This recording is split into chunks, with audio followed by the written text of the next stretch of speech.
Hey lovelies, so about a year ago I made two different paint inventory systems, one being a digital version and one being a traditional version, and I uploaded them to my planner account. And here I am, I'm thinking I'm literally just going to download them, edit them a tiny bit, and upload them here so that it's all kind of on one account that's related to model painting. I thought I'd create two videos on paint inventory systems. Hey lovely, if you don't know me, I'm Imogen. So let me start this video by saying I've also done a traditional physical inventory of my paints, which is more accurate but also time consuming, as well as being available to all paints and other mediums too, such as markers and pens. But in this video, we will be looking at PaintRack app. This app covers a range of paints, although is more geared towards mini model painters. The app is available on both Android and iOS. Just to be transparent about this app, the inventory library part of this app is free. However, if you want to use the other tools and features within this app, you do have to pay a one-off payment. But I highly recommend it, in all honesty. But yeah, so the inventory part of this app is free. Everything else, you will have to pay a one-off payment to be able to access. So I thought it'd be really cool to take a look at PaintRack app. So PaintRack app is by Courageous Octopus. They have a website, which is courageousoctopus.com. I'm not in any way sponsored or affiliated with this app or any of the products mentioned. They're also on Twitter and Facebook. They have an email if you have any questions. So when you first open the app, you will be met with the library. As I said, this app is geared more towards model painters. However, it does include a wide variety of other brands. When you first go into the app, as I said, you'll be on library and you'll be met with all. So this is all paint brands. On the top, if you visit the three little dots, you can hit scan and you can literally scan your paint if it has a barcode. This will automatically add it to the inventory, so you don't need to really do anything. We also have sort view, which you can sort by color, alphabet A to Z or Z to A, and the manufacturer's SKU codes. I like to do mine by color. We also have swatch view, so you can view it as a huge array of colors. So you can click on whichever you like and it will take you to the color, but more about that in a bit. I like to have mine by list view, so then it gives me more information about the particular paint. If you click on manufacturers, it will literally bring up a list of all the manufacturers that they show. And as you can see, I have some ticked on and some ticked off based on my particular interests. But they do cover a lot of different paint brands and also other mediums, not just paint, but things like glazes and washes and special effects, as well as other mediums for painting and such.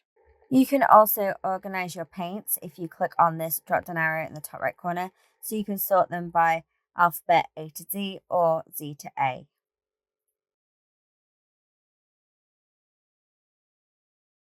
And you can use this little grabby thing at the side, so if you wanted to, say, move Vallejo to the top, that's where Vallejo now lives, at the top.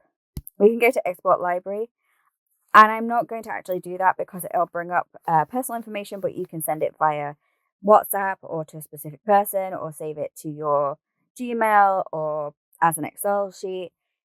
There's different ways you can export this. So as said, you've got your library and you can swipe across and it will give you by different brands.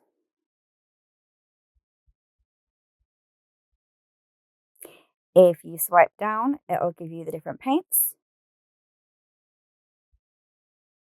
And if you have one which is a filled in circle rather than an open circle, like for example, Gory Red versus Red. Gory Red is a paint that I have. Click on the little circle itself, and this will bring you to the paint page.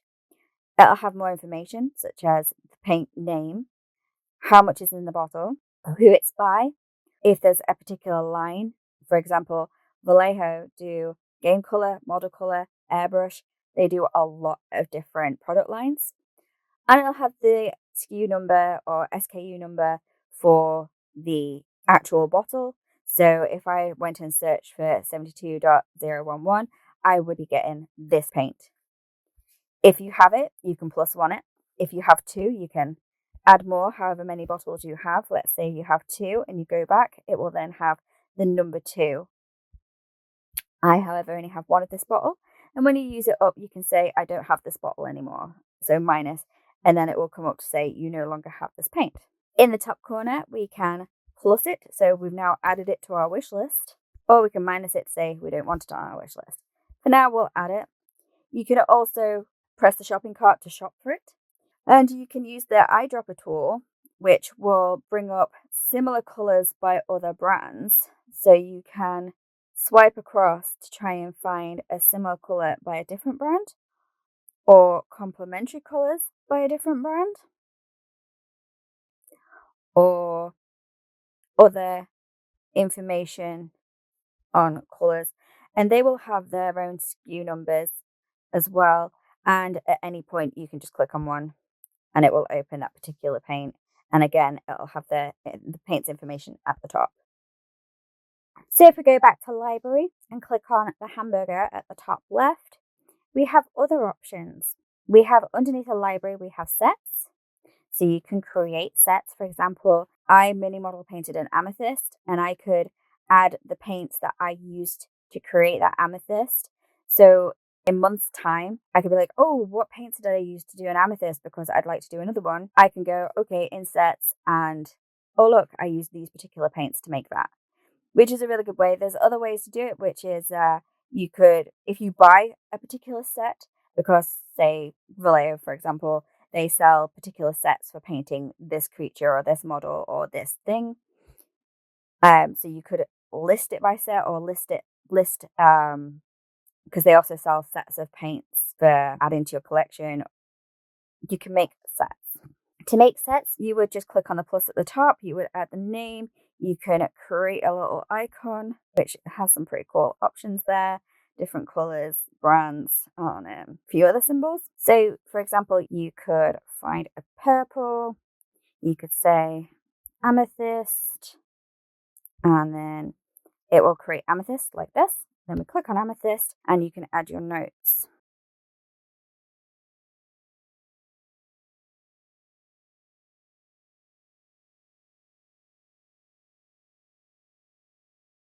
Then next time we go into amethyst, we will have this information in here, which you can edit by simply clicking. And now future me knows that to create that particular amethyst, I use these paints. I do, however, wish that you could add like a little picture. So I could put in a picture of the amethyst that I painted, maybe say this one, but you can't win them all. Once we're in our amethyst, for some reason, we cannot add our paints straight to this section. For some reason, you have to create a subsection, which is really annoying. So let's name it, say, colors. And then in that, you're able to go into colors and specifically choose which colors we had. So let's say we use Vallejo, and we can search for the particular color by name or by SKU number. And then we click on it, and we click right at the bottom, it says add to set.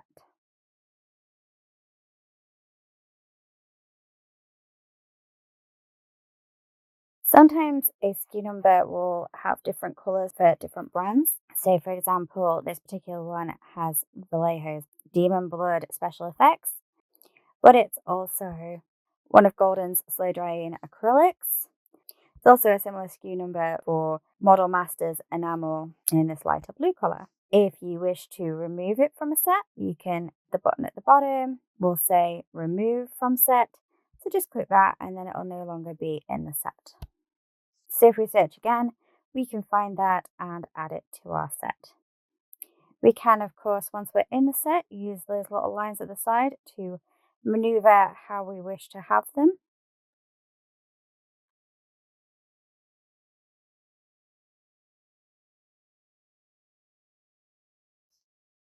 And of course, you can add notes such as, for example, this was the crystal that I painted on Mugrup the Watcher Orc. And so we now have this saved. If we go back, we will have this overall, the original that we created. And if we want to edit this, delete this information, we will go back to sets, Press and hold amethyst, click the edit pencil button. Let's find something appropriate. This looks kind of crystal-like. And then I can rename this as crystals. And then when I go into my crystal set, I then can edit this. So instead of saying colors, it now says amethyst. And so now when I go into my crystal set, I will have amethyst. If I wanted, I could name it amethyst, I don't know, mugrook or something like that. So I know it's the crystal for this particular one. But generally, I think having just like the color names at this point is just a useful tool for me. As you can see, it does have the number 2 on both my white and my black paint. And this is because I have 2 bottles of each of those from buying multiple sets, which came with blacks and whites. Back in the menu, we have wish list. So if you remember, we added that gory red. So the gory red is in the wish list. We can click on that and say we have this paint. We no longer want it in the wish list by clicking that star in the top corner again. And then when we go back, it's gone from our wish list. You can view wish lists by brand. And these are all of the ones that I have. I typically buy Vallejo paints. And these are the ones that are on my wish list to get next.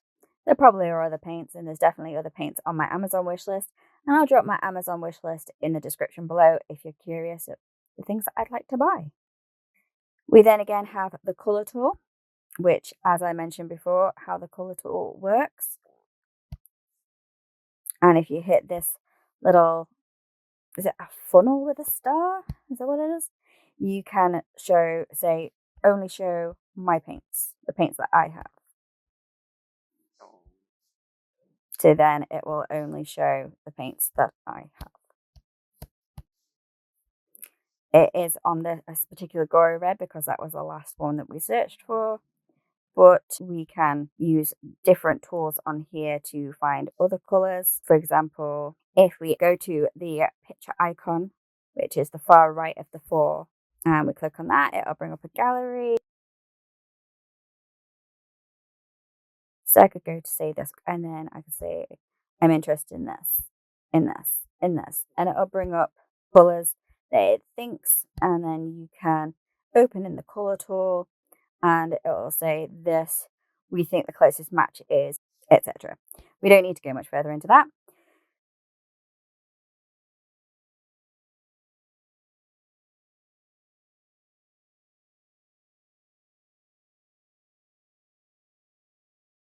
We can also go into rapid scan, so we can scan a whole bunch of paints, but we won't be doing that right now. There's a feedback, so you can add your feedback if you'd like.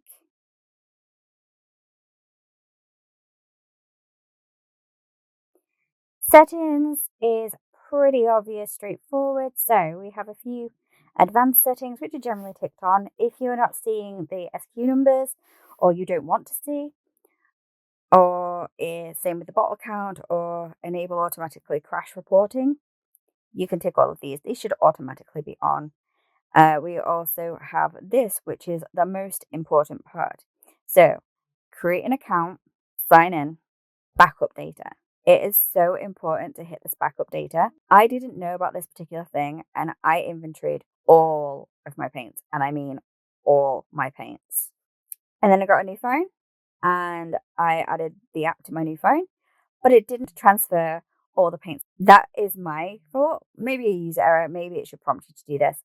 So every time I buy a new paint, I inventory it, I add it to the thing, I come onto here, and I hit backup data.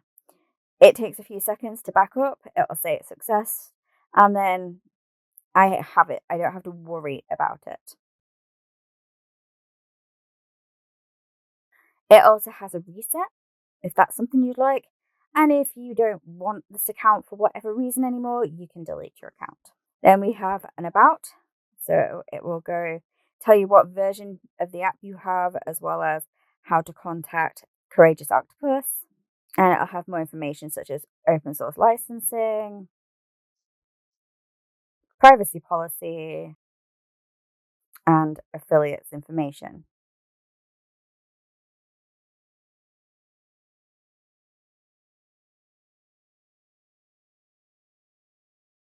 And then we have sign out, if you want to sign out for whatever reason.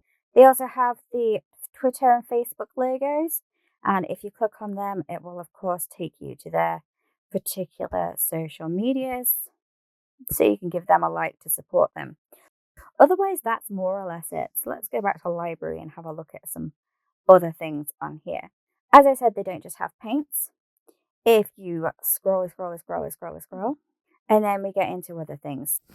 And that's it. So I fear this is becoming a very long video about a very simple app. I'm truly hoping that this actually helped you though, and you'll be able to see how this tool could help you.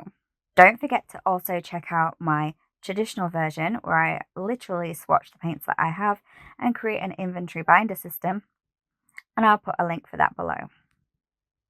And so that'll do it. Thank you very much for watching. If you made it to the end, give it a like. If you got something from this video or feel like I missed something in this video, definitely leave a comment below. I do just want to add that the paint colors on the actual app are not accurate to the actual colors in the bottle. It's more kind of a guide. I just like to use this app so that I know which bottles I do and don't have to try and prevent me from doubling up. But the traditional swatching inventory binder is where we're really going to get an idea of the actual colors. Anyway,